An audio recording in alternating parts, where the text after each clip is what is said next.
All right. Crispin, do you want me to go ahead and start, or you want to wait? Okay. All right. So, hi, everybody. Thank you for attending this author interview here at Stacks Book Club. I'm happy to be here. Matt, thank you for being here. How are you doing? I'm well, thank you. Awesome. All right, let me move that a little closer. All right, how's that? Can you guys hear him okay? Yep. Yeah? Yeah. All right. Okay, so first, a quick introduction. My name is Vicky Lan. I am the host of Speculative Sandbox podcast. I'm basically your audio playground for creative storytellers, and I have stickers in lieu of business cards on the back table, and they're free. So if you want to check me out, I am anywhere you stream podcasts, including Audible and Spotify. And then, of course, we have Matt Mendez here, and I will be reading his bio. But before I do that, some quick housekeeping. Thank you, first and foremost, to Crispin and Lizzie, the owners of Stacks Book Club, for hosting this event and also creating Stacks Book Club, because this is a great place for us to all gather in Oro Valley. So let's give them a hand. And then we have from Pine Reads Reviews, we have Stephanie, Aruna, Emily, and Kelly. Did I get it all right? Okay, perfect. Thank you guys for being here. Pine Reads Review is a U of A organization. And does anyone want to talk about it a little bit? Yay. It's the best way to do this. Here, let me. They're just talking to the. Yeah. Okay, so Pine Reads Review is a U of A literary organization. We cover children's and mostly young adult novels. And we publish a lot of reviews, interviews, and blogs on our website, and we try to reach out to the local community to uplift like a lot of diverse and debut authors. And that's basically us. You can check out our website, pinereadsreview.com, and we just started a podcast, actually, Turn the Page, which is on Apple and Spotify. We're trying to get it on other platforms, but those are the two we have it on right now. Awesome. Yeah. All right. Well, thank you. Okay. So let's break down what we're going to do here tonight. First and foremost, I'm going to go over, okay, first of all, did you know that it's National Novel Writing Month right now? NaNoWriMo. Do we have any writers in the room? Yes. All right. All right. Matt, are you writing anything this month? Not a novel. Not a novel? But okay. I am writing, yes. All right. Are you writing this month? Awesome. Okay. So for National Novel Writing Month, that's when writers try to write 50,000 words of a story in 1 month, which is insane, but it can be done. I've done it. I've done it twice, actually. So it's a lot of fun. And actually, Stacks Book Club is going to host a NaNoWriMo write-in this November 29th from 5 to 8 p.m. So keep an eye out for that. That's going to be a great opportunity to get together. There's going to be trivia, light literary trivia. So come on over and get to meet other writers, talk about your projects, and just have fun. Okay, so you ready for your bio? Yeah, sure. Okay, all right. Let's do it. Is this working? All the way up? There you go. How about now? There we go. Yes. Okay. All right. I'm going to read your whole bio. All right, it's long. It is long. Okay, let's do this. All right, Matt Mendez is the author of The Broke Hearts, Barely Missing Everything, and the short story collection Twitching Heart. Barely Missing Everything has been called a, quote, searing portrait of two Mexican-American families by Publishers Weekly, and accessible and artful in a starred review by Kirkus. The New York Times says Mendez has an uncanny ability to capture the aimless bluster of young boys posturing at confidence. What an interesting description. Barely Missing Everything was named a 2019 Best YA Book by Kirkus, 17 Magazine, NBC Latino, and Texas Monthly. It was a Georgia Peach Book Award for Teen Readers nominee, awarded second place in the International Latino Book Awards, a Junior Library Guild selection, and a Land of Enchantment Black Bear Book Award winner. So great job. Thank you. Very accomplished. So like many of his characters, Matt grew up in El Paso, Texas, and continues to love and live in the Southwest, now in Tucson, Arizona. He is a military veteran and earned his MFA from the U of A, where he has taught creative writing. He is the father of 2 daughters that he loves very fiercely. And you can follow him by finding him Matt G. Mendez on Instagram and Threads. All right. Whew. Nice. Okay.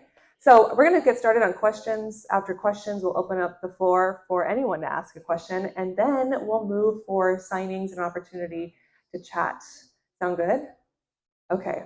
All right. So we're going to start you off easy with an icebreaker question. Sounds good. Okay. We are at Stacks, and there are drinks there. So what is your favorite drink order, just in general? What do you love to drink? I'm mostly now just a beer guy. I love to drink beer, and Chris is lucky enough to give me a Papago Orange Blossom, which is currently my favorite beer. Okay. All right. They also make a blueberry beer, which is pretty great. Not sure if you've had that. That's fantastic. Do you do beer flights yet? We do not do beer flights yet. Okay. I think I have an idea then, what you should bring next. Yeah, that would probably get me in trouble doing beer flights here. But yeah, I enjoy a nice beer, but I'm not I love a nice craft beer, but I'm also like a cheap beer guy. Oh, okay. And we'll drink tons of tall boys and cheap beers, and like the characters in my book will enjoy a Ford every once in a while. Yeah. I'm also that guy who will do that. You gotta have that. It makes sense. Okay, so let's get going. Please take a moment to tell us about yourself and your latest project, The Broke Hearts. So, like my bio said, I'm from El Paso originally, and I've kind of always been like a Southwest guy. I grew up in El Paso and lived there till I was 18, and then joined the Air Force, and I wanted to travel the world and see all sorts of different places, and they sent me to New Mexico right out of the gate. So I didn't go very far originally. So right back in the Southwest and in the desert, and was stationed there for 3 years. So I didn't really get to go far originally, although from New Mexico, I did get to travel and kind of go to different places right away. So I went to Korea, to Germany, to Italy, all over the United States, but only in short bursts where they would send me TDY. And those experiences I had in the Air Force is kind of a lot of what I drew from while writing The Broke Hearts, which is about two young boys who were out of high school. So The Broke Hearts is a complementary book to my first novel, Barely Missing Everything. So it's not a direct sequel, but it's a continuation and a complementary story. So Barely Missing Everything is about two boys, or three boys actually, who were in their senior year of high school. And if you remember high school, the feeling I always used to have is like, what am I going to do after high school? What do I do when I get out of here? And these big dreams you have. And The Broke Hearts is, all right, now I'm out of high school and I'm in life. What's happening now? And the realization that these big hopes and dreams you have aren't what you thought they were. And for me, when I got out of high school, I joined the Air Force immediately, got into the Air Force, and immediately thought, I have made a huge, huge mistake. I went to basic training. I had some mean staff sergeants yelling at me. I was away from all my friends. I was away from all my family. And then I got orders to New Mexico, which is not where I wanted to be. And I didn't know what I was doing. I didn't know what I had just done to my entire life. And I was alone and afraid and scared. And as soon as I got to base, I got orders to deploy within 2 months. So that's kind of the position I wanted to write from, that kind of unknown. And I was, barely 19 years old. I thought, what a position to be in at 19 years old, to be this kind of afraid kid. And that's where I wanted to kind of write from when I started The Broke Hearts, at least for one of the characters. Gotcha. So according to your Young Entertainment interview, I'm going to quote something you said. You said, Barely Missing Everything was your attempt to understand destiny and choice, while The Broke Hearts was your way of answering the question, how do you live with a broken heart? So what lessons have you learned about this very question while writing this book? How to live with a broken heart? Yeah. That was the entire novel. So Barely Missing Everything came out in 2019. And I had been trying to write the sequel or the companion book to that one, the follow-up, in 2018 before it came out. I've been working on the story of Danny and of JD, and I couldn't quite capture kind of the heart of the book, to kind of excuse my pun. Mm-hmm. And it wasn't until 2020 came, and we were all kind of sharing this collective tragedy and this collective kind of heartbreak that kind of COVID forced us to confront, that it really started to make sense to me what kind of heartbreak we all kind of sit in all the time. So at the end of Barely Missing Everything, I'm just going to go ahead and spoil that book because it's been since 2019, so I think we're safe. At the end of Barely Missing Everything, Juan, who was one of the main characters, is killed by the police. And his two best friends, Danny and JD, have to live with that heartbreak while still looking at their uncertain future. So they have this huge, huge heartbreak that they have to kind of deal with, this trauma, this sadness, and they still have this future ahead of them. So they're trying to negotiate, how do I look for a future for myself while still dealing with heartbreak, and then the guilt that leaves them with, the survivor's guilt. And it wasn't until 2020, while we're all kind of sharing this collective sadness and this heartbreak, that I was able to kind of write from this place of isolation and feeling that kind of that same guilt, that I was able to kind of put that story together from that, dealing with my own sense of heartbreak, my own sense of isolation. I was dealing with some own things in my personal life that kind of reframed the story, and dealing with the loss of my father, the loss of some of my friends, and this kind of sadness that was there, that I kind of really put me in the mindset to write from Danny's perspective and from JD's perspective, and also Danny's father's perspective, that the story began to coalesce and become something that I could write from an experiential point of view. I really appreciate that you explored all those perspectives, because I think examining generational experiences and how they kind of affect each other is actually a great form of healing too, from the writer's perspective. You also said people with broken hearts tend to break hearts. Can you explain what you mean by this? Sure, it's the people who are hurt other people, right? So Danny's father, the Sarge, in Barely Missing Everything, was kind of this two-dimensional character. He was really direct, kind of, it's yes or no sir kind of guy, and he was really forcing Danny to kind of live this life that he wanted him to live.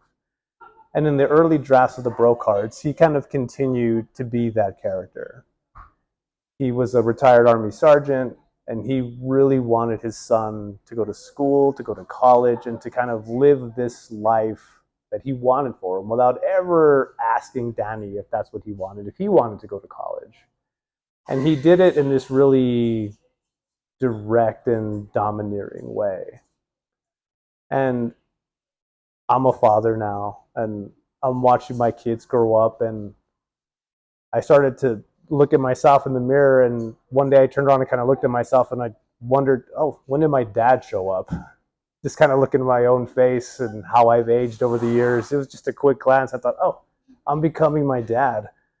And then I wondered, like, well, am I just physically, if I'm turning into my dad, I wonder if how I interact with my girls, if I'm also becoming my dad, if I'm treating them the way my dad would treat me. Mm-hmm.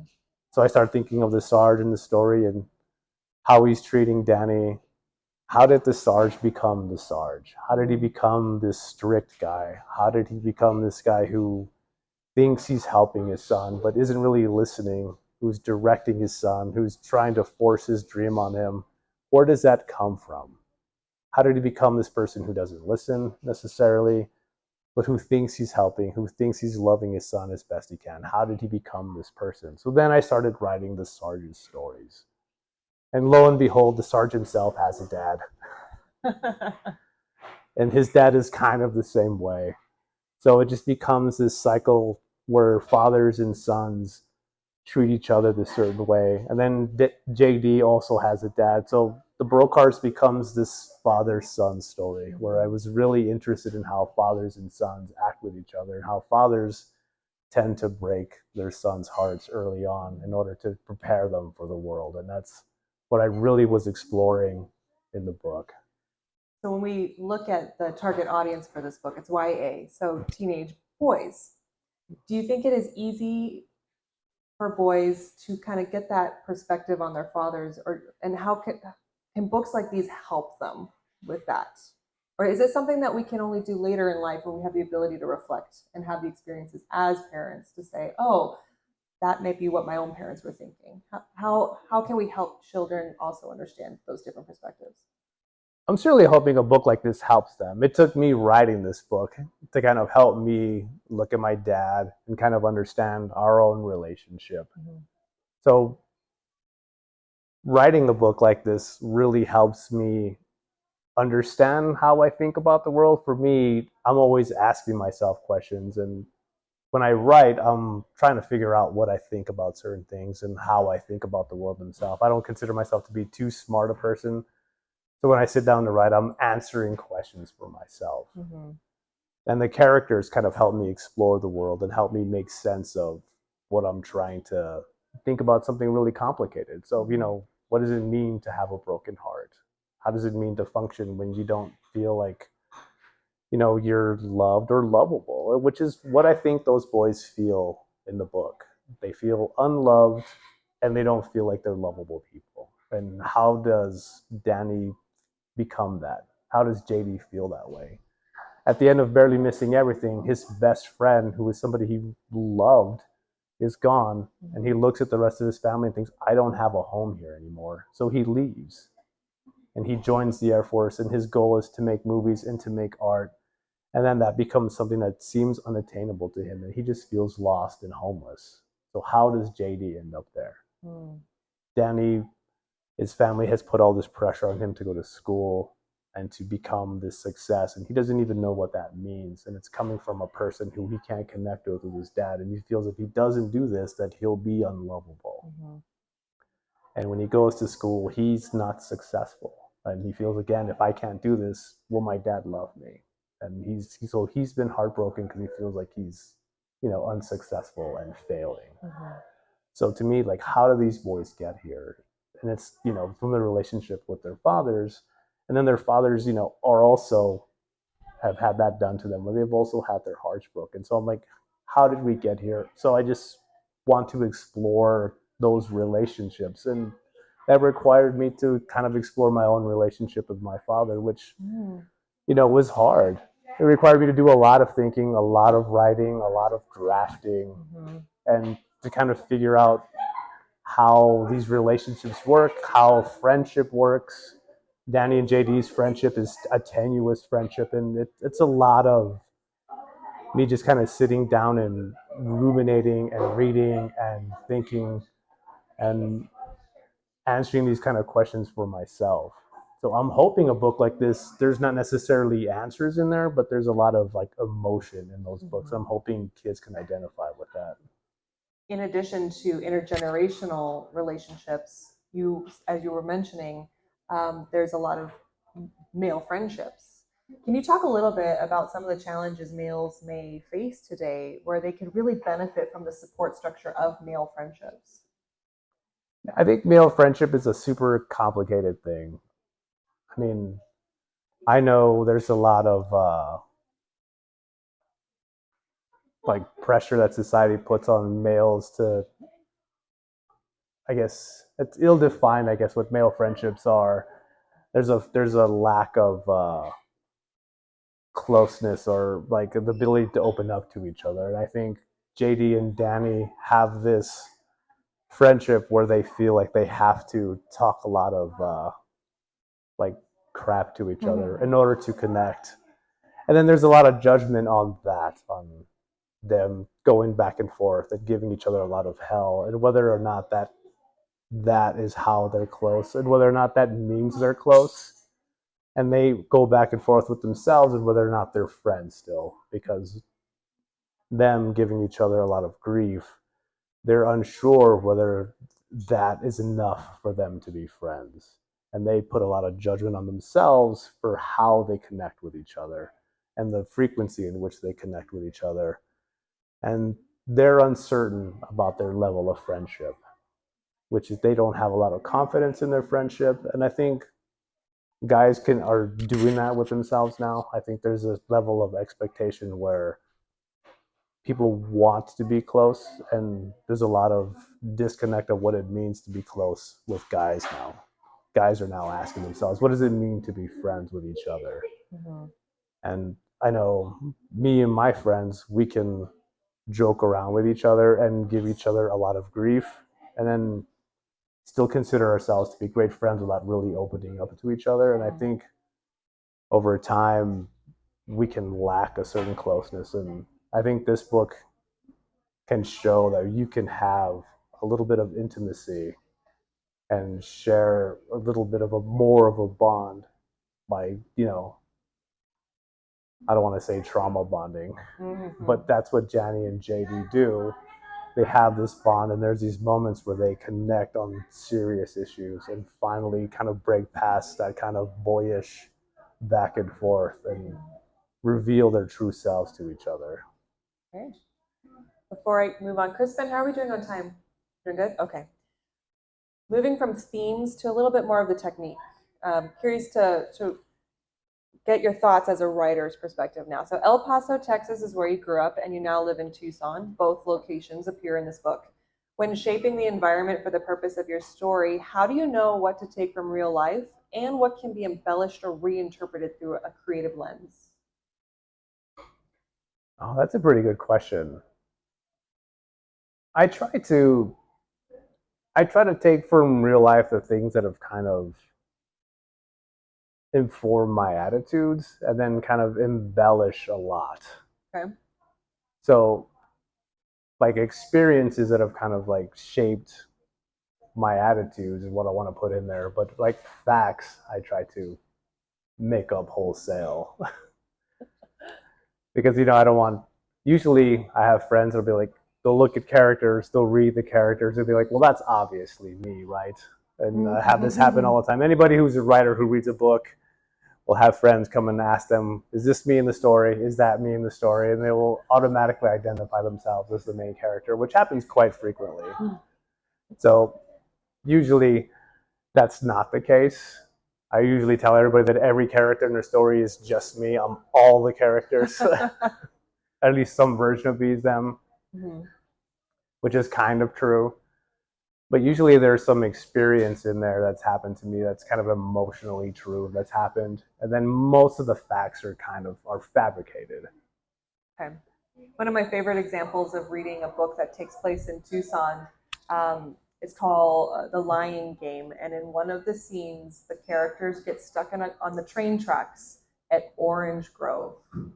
Can that happen right now? No. So like I remember reading that and I was like, wait a minute, it took me completely out. But like that's why I'm always fascinated by when people use real world environments and they play with them. And like what is the line between reality and what you can kind of make fiction? Oh, sure. I'm trying to create like this complete universe that is essentially one I'm creating. So like the neighborhood in El Paso that all these stories take place in, both Barely Missing Everything and The Broke Hearts, is probably now this completely fictional neighborhood by now. Okay, yeah. So there's a few signposts that are real, that neighborhoods are real, but by now at this point, it's completely this universe that I've created now. Okay. So I would say there's very little reality. It's the Matt Tucson universe now. For sure, yeah. So I think both of those neighborhoods now that I'm creating in Tucson, even though DM's in the book and DM's a very real place. Yes. But like the trail where JD's running in the book is completely fictional, and those neighborhoods that those boys are walking in used to be real, but they were, you know, kind of pieced together from memory, and those houses have been, you know, kind of gentrified by now. So those places exist mostly in my memory now, and it's a completely kind of different universe. So I think the feel is probably real for people who were there. Kind of emotionally, I think those places feel true, but they're not really like factual places anymore. Gotcha. Okay. In your Young Entertainment interview, you wrote a majority of this book in your car while your daughters are going to folklorical practice. So a common question asked by writers is, how do you write a book while balancing a family and life? And it sounds like you've worked out a system. So how much is impacted by the support shown by your family and peers? And what advice do you have for other writers?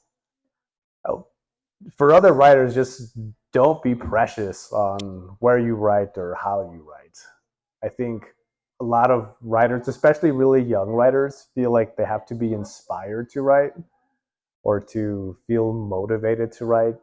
Just write like you work out or like you run. If you have a running schedule or you work out at the same time every day, you just go to the gym, write like that. Have a schedule and then just do the thing. You'd be surprised how much you can get done if you just sit down there and like, well, I go run every day at the same time every day. Sometimes I run really slow and it's terrible. Sometimes it's a great run. It's the same with writing. I get up, I write at the same time. Sometimes it's 200 words and it's one paragraph and it's an awful slog. Sometimes it's an amazing writing day and I knock a whole bunch out. So you're going to have days like that, good and bad. And then just kind of stick to the schedule. And if you don't have a great day, that's also fine. Just forgive yourself. You did the allotted time. You did what you had to do that day. And then just be good with it. And then move on with your day. So like you were saying, I wrote most of the Broke Hearts in my car. My daughters, who were 9 and 11, they dance folklorico, and they're brilliant dancers, and they're wonderful. I wish they were here today so I could embarrass them. But they're at folklorico right now doing a performance, so they're not here. But they practice 3 times a week for 2 hours, which is a lot of time.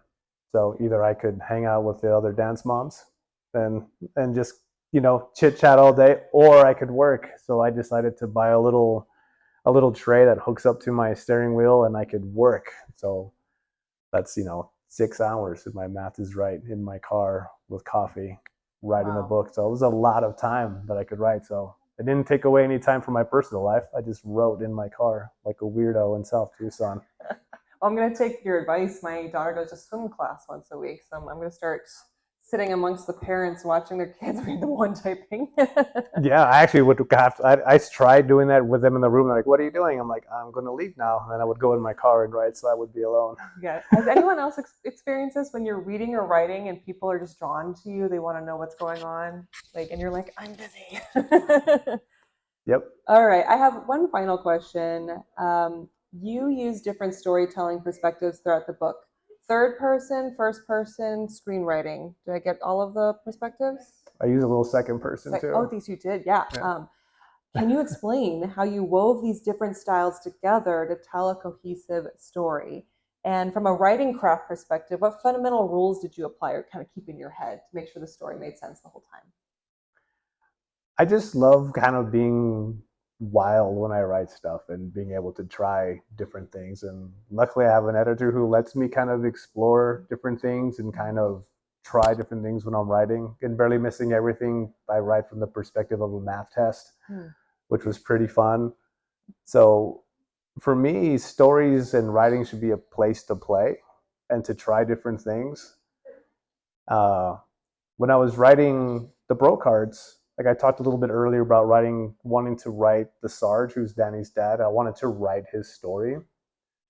And as I was beginning to write, I was kind of inspired by the idea of loteria cards. I'm not sure if anybody's ever seen loteria cards or played loteria. It's this really fun Mexican bingo game. And the art on those cards are really kind of fascinating. They're like these really beautiful little cards, and they kind of look like tarot cards, which kind of inspires kind of like mysticism and the idea of like like the future and all kind of mysticism. So I kind of love the symbolism of those cards, and then the idea of just kind of randomness, so like the kind of bingo game provides.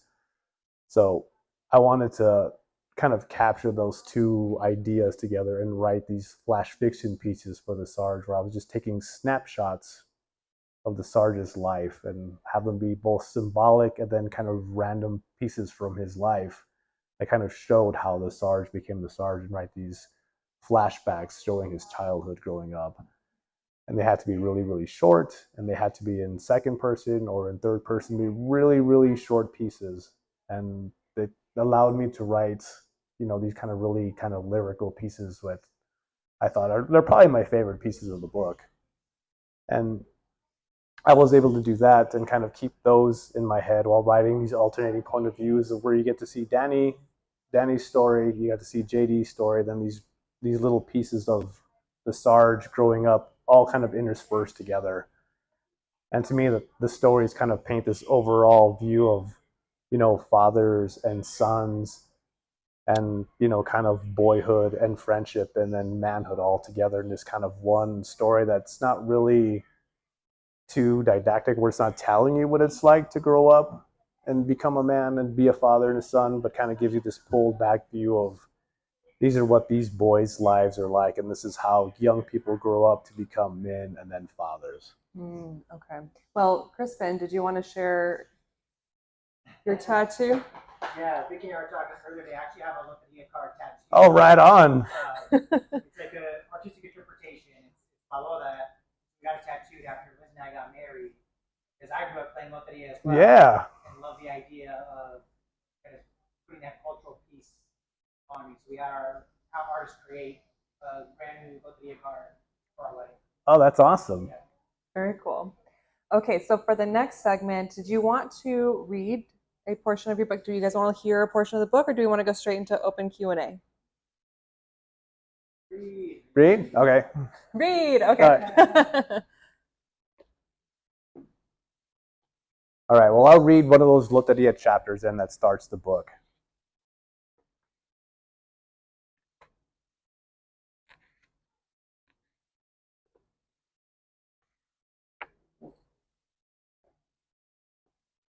So this piece is the opening of the book itself. It's called El Soldado. Daniel Villanueva waited until after dinner to tell Papa about the fight, about the almost fight. He stood in the doorway of his father's furniture workshop and was trying to tell him how he'd run away, but it was going all wrong. The small standalone garage, made mostly of rock and mortar, was busy with work, like it was almost every night after Pa finished eating and got started fixing the junk furniture he'd rescued from alleyways and dumpsters around town. Outside there wasn't a cloud in the night sky. The stars above like pairs of unblinking eyes looking down to see what Abba was going to do after Daniel spilled his guts. But Abba didn't take his attention from the dining room table he was restoring, continuing to stain the once busted legs he'd redesigned and replaced the night before, moving the brush up and down the curved fixtures in precise strokes. Abba was always like this, hard-working, hard-focused, hard. Daniel inhaled the chemical smell of the dark cherry stain along with the scent of cut lumber and cigarette smoke. The single opened window in the room not enough to clear the air. You should never run away, Abba said. He took a drag from the cigarette that had been burning in the ashtray beside him, the butt glowing. Not from a fight. I wanted to do something, but I couldn't breathe. Daniel's brain had blanked after Adan shoved him in the middle of the chest, and all the air had rushed from his body. His thoughts had locked up like a seized engine. Abba's cheap little radio was playing in the background. Los Lobos, La Pistola, y El Corazón, buzzing faintly from the cracked speakers. The radio was in the corner of a work table beside a box of nails and a hammer, by different sized chisels and handsaws. Everything covered in a layer of sawdust. Y aquí siempre paso la vida, con la pistola y el corazón. No sé cómo amarte, no sé cómo abrazarte, porque no se me deja este dolor que tengo yo. You could breathe enough to run away, Appa said, raising an eyebrow. Seems like running was exactly the something you wanted to do. Daniel could feel the gaze of a billion stars on him, but not a single one burning as hot as Appa's, who'd finally turned to look at him. The whites of his eyes were red, irritated by the smoke and chemicals in the air. The rest of him by Daniel. If you say so, Daniel replied, wondering if his father would drop everything and chase him if he bolted. I don't remember thinking nothing. I just ran. Daniel's 7th grade class had been at PE, divided into teams and made to play basketball. He spent most of the game trying to go unnoticed, to make it through without touching the ball or another person. But Adan Flores noticed him. He'd been watching Daniel as he ran back and forth along the sideline, staying somewhat close to the action, but also keeping a safe distance, like the game was a swarm of bees he was trying to avoid. Adhan was a classic bully. A kid who'd been held back a grade or two, was way bigger and stronger than everyone else, but somehow terrible at sports. Unless you counted fighting. You ran because you were scared, Appa told Daniel now. That's what taking the easy way looks like. That's what running from a fight is. Being afraid makes you do the easy and usually wrong thing. Adhan had been missing baskets the entire game. The goon chucking the ball every time he got his hands on it. The game had gone so off the rails, his teammates quit passing to him, and everything had slowed to an unenjoyable standstill. Seeming to get what was happening, Adhan angrily snatched the ball from a teammate and dribbled directly toward Daniel, who'd been standing by the sideline at mid-court. Daniel saw him coming. Adhan charging like a horse that had just tossed its rider and now running free. But Daniel didn't move out of the way. Instead, he slightly turned, dropping his shoulder to absorb the impact as Adhan lowered his. Boom. The two boys collided, and to Daniel's shock, and everyone else's, he wasn't launched into outer space. Instead, he was only pushed back a few feet. Adhan, however, was knocked backward, losing control of the ball and reaching wildly for it while trying to keep his balance. But he couldn't keep his feet and instead clumsily tripped and collapsed flat on his back, right onto the asphalt, hot from the afternoon sun. For a moment, Daniel stood over Adhan, not sure what to do as a crowd formed around them. He looked down at Adhan. Stupid, stupid. The guy's face was red, his eyes wet. Daniel quickly looked away as the laughing started. Adhan jumped to his feet and shoved Daniel square in the chest with the heels of his palms and immediately dropped him, leaving Daniel squirming on the blacktop. His eyes were pitch closed, and as he opened them, he saw Adhan's red and black pro wings stepping toward him. Daniel was wearing the exact same pair. It was the brand of knockoff shoes poor parents bought their poor kids, them looking sort of like a pair of Jordans, but wearing like a kick me sign. Daniel didn't remember getting to his feet, or the look of rage and humiliation on Adhan's face as he turned to run away. Not the roaring laughter of the crowd.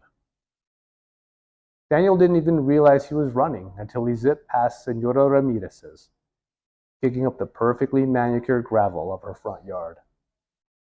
I'm going to teach you to never run away again, Appa continued. He put his brush down and lit another cigarette. Took a long drag before exhaling. A twist of smoke curled in the air between them. Appa wasn't looking at Daniel as he spoke, instead focusing on the still unfinished chairs stacked in the corner of the room. I learned how to be a warrior when I was your age. It's how I made it in the army. How I make it now. Who are you out there fighting now? Daniel couldn't keep from asking. Those chairs?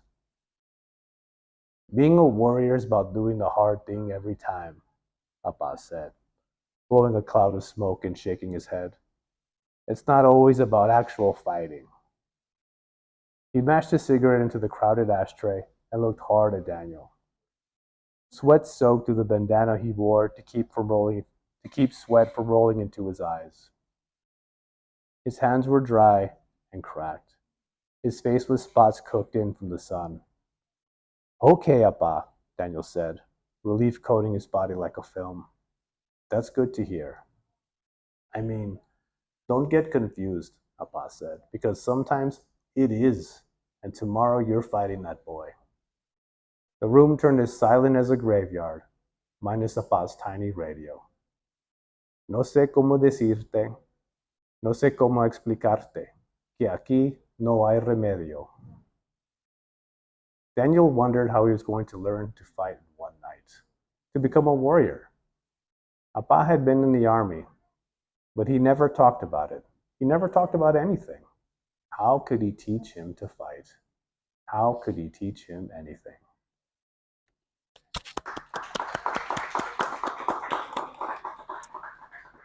Thank you so much for reading that opening chapter. Is it chapter? Or, yeah, it's a It is, yep. chapter. That's the visuals are so strong, and I really enjoyed hearing you do the voices. That was really, really neat. Okay, so we're ready to go into the QA portion. How would you like me to do this? Pass the microphone around? Okay. All right. Any takers?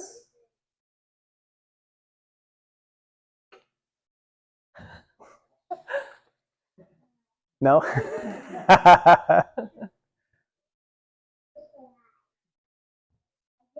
All right. You sure?